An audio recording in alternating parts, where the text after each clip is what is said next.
বন্ধুরা, আজকে আমি একটা নতুন রেসিপি নিয়ে আপনাদের সামনে এসে গেছি। আজকে রেসিপি হলো এই কুমড়ো পাতা দিয়ে, আমার ছাদে হয়েছে এই কুমড়ো গাছ, সেই পাতা কেটে কেটে নিয়ে এসেছি।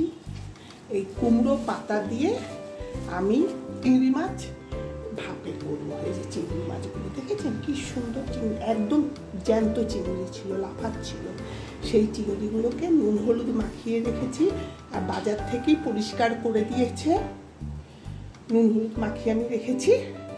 এখন আমি কি করব, এই কুমড়ো পাতাগুলোকে খুব ভালো করে ধুয়ে রেখেছি, জলের মধ্যে ভেজানো ছিল, এবার জল থেকে তুলে দিয়েছি, তুলে এই যে রেখেছি। এবার এর মধ্যে আমি নুন হলুদ আর একটু সর্ষের তেল মাখিয়ে রেখে দেবো। দেখুন আমি কি করছি। এই যে এই হলুদ দিলাম, এই একটু নুন দিলাম, দেখুন নুন একটু, আর এই একটু সর্ষের তেল দেব, এই যে সর্ষের তেল দিয়ে আমি এই পাতাগুলোকে সুন্দর করে মাখিয়ে রাখলাম। এইবার আমি মিক্সির মধ্যে কাঁচা লঙ্কা, সর্ষে আর নারকেল পিষে নেব, পিষে আমি এটাকে ভাপে করব। দেখুন কি সুন্দর, এগুলোকে আমি সব তেল ঠেল দিয়ে কুমড়ো পাতাটাকে, এবার আমি এইগুলোকে একটু পাট পাট করে আমি এর মধ্যে করে রাখবো। দেখি এইখানে পেতে পেতে দিলাম, এই যে পেতে পেতে দিলাম। এর ওপরে আমি ওই চিংড়ি মাছগুলো দিয়ে দেব, এই যে পেতে পেতে দিলাম। বিছনার মতো করে বানিয়ে দিতে হবে, এই যে বিছনা টাইপের।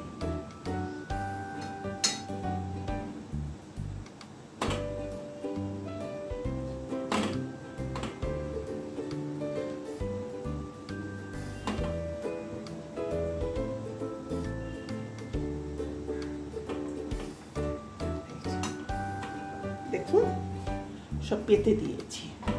এইবার আমি এই চিংড়িগুলো এর মধ্যে দিয়ে দিচ্ছি।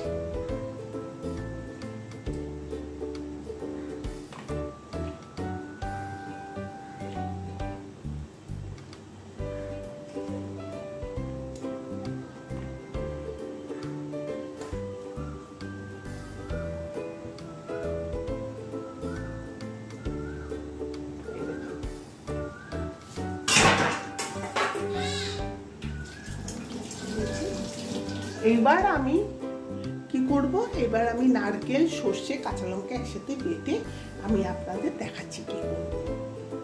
বন্ধুরা দেখুন, আমি এই নারকেল, সর্ষে, কাঁচা লঙ্কা বেটে নিয়েছি, ওর মধ্যে হলুদ দিয়ে নিয়েছি।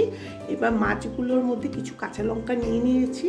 এবার এইগুলো দিয়ে মাছটাকে মাখবো, মেখে আর ওইদিকে কড়াইতে জল বসিয়ে দিয়েছি, ওতে আমি এটাকে ভাপে বানিয়ে মাছটাকে মাখছি। এটা চিংড়ি কুমড়ো পাতা দিয়ে চিংড়ি মাছ ভাপে, কুমড়ো পাতা দিয়ে চিংড়ি মাছ ভাপে খুব খেতে ভালো লাগে, প্রচন্ড টেস্টি হয়।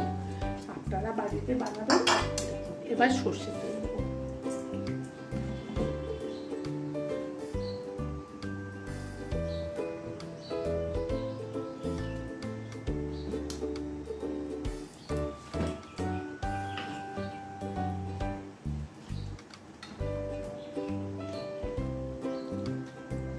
কুমড়ো পাতার সাথে আগেই আমি নুন হলুদ মাখিয়ে কুমড়ো পাতাটাকে রেখেছিলাম।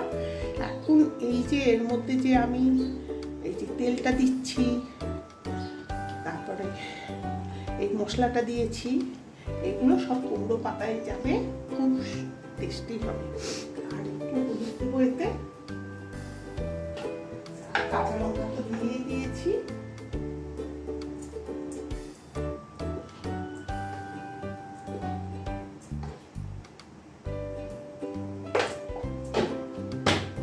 আর ওইদিকে কড়াইতে জলটা গরম হচ্ছে, ওর মধ্যে আমি বসিয়ে দেব টিফিন বাটিটা।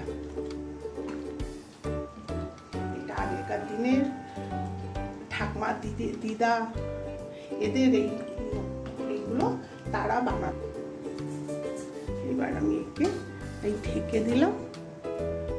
দেখুন কড়াইয়ের মধ্যে জল আছে, জলের মধ্যে টিফিন বাটিটা বসিয়ে দিয়েছি। এইবার এইটাকে আমি এইটা দিয়ে ঢাকা দিয়ে দেবো। তাহলে যে ভাপটা হবে ওপর দিয়ে চিংড়িটা সেদ্ধ হবে, তলা দিয়েও গরমটা হবে। এইবার হবে 10-15 মিনিট পরে এটাকে তুলে নেব, আপনাদের দেখাচ্ছি। দেখুন বন্ধুরা, আমি টিফিন বাটিটা নামিয়ে ফেলেছি কড়াই থেকে। চিংড়ি মাছ ভাপেটা এখন হয়ে গেছে।